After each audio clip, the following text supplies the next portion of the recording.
Hello everyone. Supreme court में कल एक केस की सुनवाई हुई और वो फिर से चर्चा में आ गया है। तो सुप्रीम कोर्ट के जज हैं जस्टिस सुंदरेश। तो उन्होंने डायरेक्ट एक कमेंट किया कि I think time has come to decriminalise all this, मतलब जिसका मतलब था डिक्रिमिनलाइजेशन करना है, मानहानि है, उसको डिक्रिमिनलाइज किया जाना चाहिए। और इस बेंच में 2 लोग न्यायाधीश थे, जस्टिस एम.एम. सुंदरेश और जस्टिस सतीश चंद्र शर्मा। दोनों ने एक प्रकार से कहें वोकली बोला हुआ है, डायरेक्टली बोला हुआ है, प्रत्यक्ष रूप से बोला हुआ है ये चीज़। तो हो सकता है कि आने वाले समय में जो डेफेमेशन है, उसको डिक्रिमिनलाइज़ कर दिया जाए, जो आपराधिक मानहानि है, उसको डिक्रिमिनलाइज़ कर दिया जाए। तो यही सबसे बड़ा केस है कि इसमें आखिर क्या होने वाला है। अगर इस केस को देखे जाए तो इसमें केस में कौन शामिल हैं? तो 2 पार्टियाँ शामिल हैं। एक है एक्स जेन जेएनयू के प्रोफ़ेसर्स हैं, अमिता सिंह, और दूसरा साइड में जो है, वो है ऑनलाइन पोर्टल द वायर, जो कि फाउंडेशन फॉर इंडिपेंडेंट जर्नलिज्म के द्वारा चलाया जा रहा है।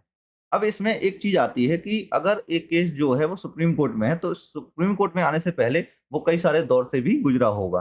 और इस केस के बैकग्राउंड को हमें जानना बहुत इम्पोर्टेंट है कि यहाँ तक हम पहुँचे कैसे? क्या मानहानि जो मसला है वो बहुत सारे झूठे मसले भी आते हैं। इन सारे मसलों की वजह से कई सारी प्रॉब्लम्स भी आती हैं। बहुत सारे विचारों को दबा दिया जाता है। स्पेशली जो फ्रीडम ऑफ प्रेस है, उसको दबा दिया जाता है। कभी आपने कई बार न्यूज़ में सुना होगा कि किसी न्यूज़ एजेंसी ने किसी व्यक्ति के ऊपर लगा दिया कि उसने उससे कोई क्वेश्चन कर दिया, कुछ भी कर दिया या किसी प्रकार का कमेंट कर दिया, तो इस तरीके से उसका भी नुकसान होता है। और इसमें एक सबसे बड़ा प्रश्न आता है हमारे सामने, वह ये है कि समाज व सरकार को किसी भी व्यक्ति की स्वतंत्रता को किस हद तक उसको रिस्ट्रिक्शन लगाए जाना चाहिए, इस वाले प्रश्न का भी जवाब हम अंत में देखेंगे कि एक जॉन स्टुअर्ट मिल हैं, उनके विचारों को हम इसमें रखेंगे और देखेंगे कि वाक़ई में वो विचार कहाँ तक सही हैं और भारत के संविधान के साथ वो कैसे सामंजस्य बिठा रहे हैं। तो एक कुल मिला के ये सारी चीज़ों पर बातचीत होनी चाहिए इसमें। तो सबसे पहले हम केस को देख लेते हैं, इस बैकग्राउंड को जान लेते हैं कि कहानी कहाँ क्या है। तो कहानी सिंपल सी है कि द वायर एक न्यूज़ रिपोर्ट प्रकाशित करता है, जो कि नाम है dossier calls JNU den of organised sex racket student professor alleged hate campaign, जिसका सीधा-सा मतलब ये था कि ये रिपोर्ट है जो, इसमें बोला गया कि यहाँ पर बहुत सारे सेक्सिज़्म, टेररिज़्म चलाया जाता है। अब हम इसको थोड़ी-सा एक बेहतर तरीके से देखते हैं।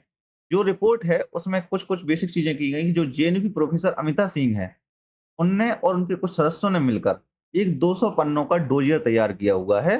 200 पन्नों का करीब-करीब डोजियर तैयार किया हुआ है, जो कि बताता है कि वहाँ पर ऑर्गेनाइज़्ड सेक्स चलता है, कहाँ पर? जेएनयू में। ये सिर्फ़ उस टाइम की बात थी। और जेएनयू को कुल मिला के एक प्रकार से बदनाम करने वाले ये आरोप थे, इसमें लिखा हुआ था। तो यूनिवर्सिटी में जो है ऑर्गेनाइज़्ड सेक्स रैकेट चलता है या सेक्सिज़्म या टेररिज़्म का अड्डा है, ऐसी कुछ-कुछ बातें कही गई थी। हालाँकि जो इस वहाँ पे शिक्षक थे और लोग थे, उन्होंने इस रिपोर्ट को गलत कहा और बोला कि ये सही रिपोर्ट नहीं है। कुल मिला के सीधे-सीधे तौर पे इसका उद्देश्य जो है वो जेएनयू की छवि खराब करना था। बट यहाँ पे सिंपल सी बात आती है कि जो प्रोफ़ेसर अमिता सिंह हैं, उन्होंने सारे जो एलिगेशंस लगाए गए थे उन पर, उनको बोला कि ये गलत हैं, सही नहीं है, झूठे और मानहानि कारक हैं, फ़ॉल्स एंड डिफेमेटरी। तो उन्होंने कुछ आर्ग्यू किए। आर्ग्यू सिंपल से थे कि उन्होंने बोला कि मैं ऐसी किसी भी डोजियर में शामिल थी ही नहीं कभी। जब थी नहीं तो इसकी वजह से क्या हुआ कि उनकी जो रेपुटेशन है उसको डैमेज पहुँचा हुआ है। तब उन्होंने 2016 के अंत में एक क्रिमिनल डेफेमेशन फाइल किया अगेंस्ट किसके?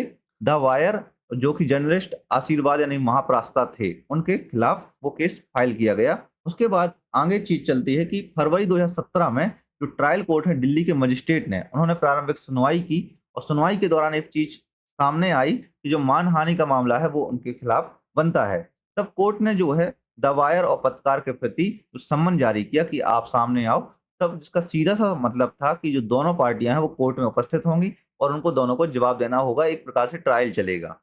बट यहाँ पर एक नया ट्विस्ट आता है। ट्विस्ट सिंपल सा है कि जो द वायर है उसने इस जो मजिस्ट्रेट सम्मन है उसको हाई कोर्ट में चैलेंज किया। तो वायर ने कुछ आर्गुमेंट्स दिए कि जो आर्टिकल है एक केवल और केवल इन्वेस्टिगेटिव रिपोर्टिंग यानी कि इन्वेस्टिगेटिव जर्नलिज्म का तरीका है और यहाँ पर कोई भी पर्सनल अटैक नहीं था, ये सिर्फ़ और सिर्फ़ एक इन्वेस्टिगेटिव रिपोर्टिंग थी।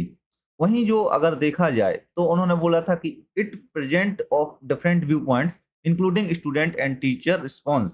यह रिपोर्ट जो है वो केवल जो है वो छात्रों और प्रोफ़ेसरों की जो प्रतिक्रियाएँ थी वो पेश करती थी, उन्हीं को बताया गया था इसमें। तो इसमें अब कुल मिला के जो हाई कोर्ट है, तो हाई कोर्ट ने बहुत सारा वक़्त ले लिया, करीब-करीब 6 साल का निर्णय 6 साल बाद निर्णय दिया और इसके बाद 29 मार्च 2023 को जो है दिल्ली हाई कोर्ट ने जो है द वायर की जो पिटीशन थी उसको रद्द कर दिया और बोल दिया कि जो मजिस्ट्रेट हैं, उनका समन्स वैधानिक था।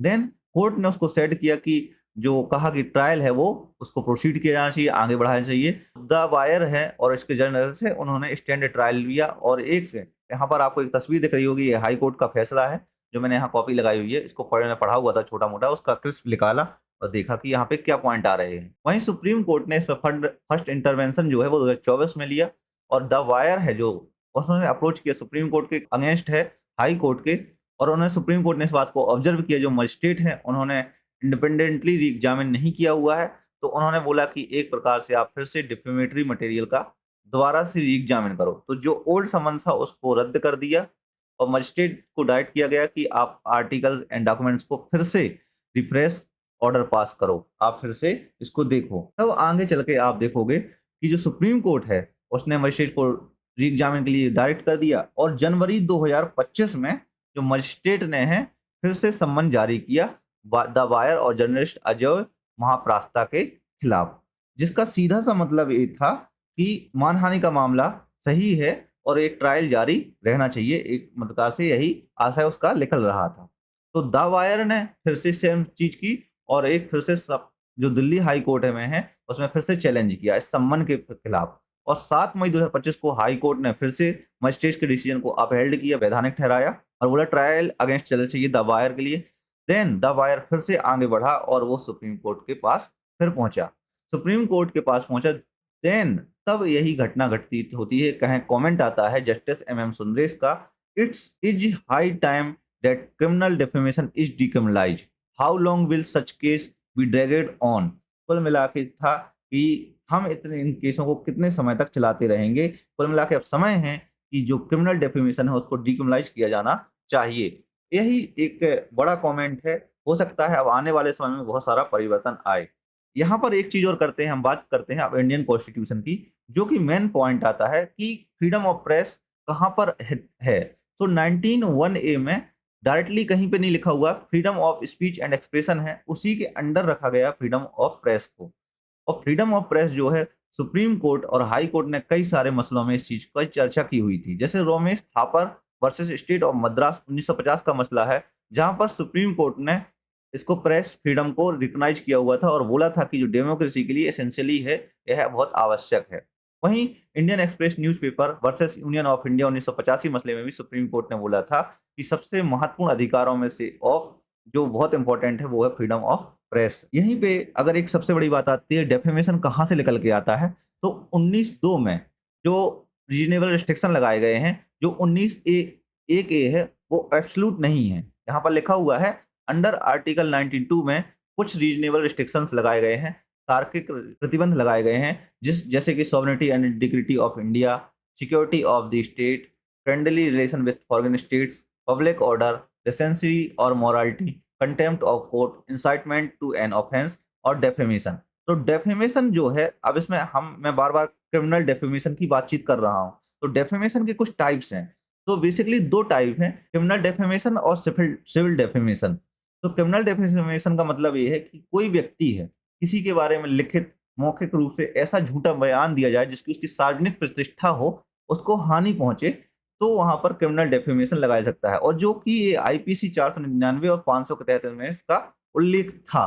लेकिन अभी प्रेजेंट में भारतीय न्याय संहिता जो है उसकी धारा 356 में इसका उल्लेख है और इसके तहत जो है क्रिमिनल डेफेमेशन अगर चार्ज सही साबित हो जाए तो इसके तहत करीब-करीब 2 साल तक की कैद या जुर्माना दोनों हो सकते हैं। वहीं दीवान मानहानि है, इसमें सिंपल सी बात है, वही मसला होगा कि कोई व्यक्ति है वो लिखित या मौखिक रूप से ऐसा झूठा बयान दे रहा है जिसकी सार्वजनिक प्रतिष्ठा को हानि पहुंचे, तो इसके लिए वो कंपेंसेशन या डैमेज की मांग करता है सिविल डेफेमेशन के तहत, जिसमें private party versus private party का मामला होता है। इसमें खाली जुर्माना लगाया जाता है, वो कितने तक लगा सकता है, वही पार्टी तय करती है जिसने मानहानि का खिलाफ का मसला लगाया गया हो। इन सब बातों में एक सबसे बड़ा प्रश्न यही आता है कि किस हद तक समाज और सरकार को व्यक्ति की स्वतंत्रता को सीमित करने का अधिकार होना चाहिए। ये वाला प्रश्न है जो to what extent can society and government limit an individual liberty. यही सबसे बड़ा प्रश्न जो है, एक बुक है जॉन स्टुअर्ट मिल की ऑन लिबर्टी, जो कि 1859 में प्रकाशित हुई थी। उसका भी यही केंद्रीय प्रश्न था कि किस हद तक सीमित करना चाहिए किसी व्यक्ति की स्वतंत्रता को। तो जॉन स्टुअर्ट मिल ने यहाँ पर 2 जवाब दिए कि कोई भी व्यक्ति को पूर्ण स्वतंत्रता होनी चाहिए, an individual should enjoy absolute liberty. वहीं एक्सेप्ट जो होना चाहिए in case where their action cause harm principle to others, मतलब किसी को सीधे तौर पर नुकसान ना पहुंचाए, मतलब दूसरों को नुकसान ना पहुंचाए।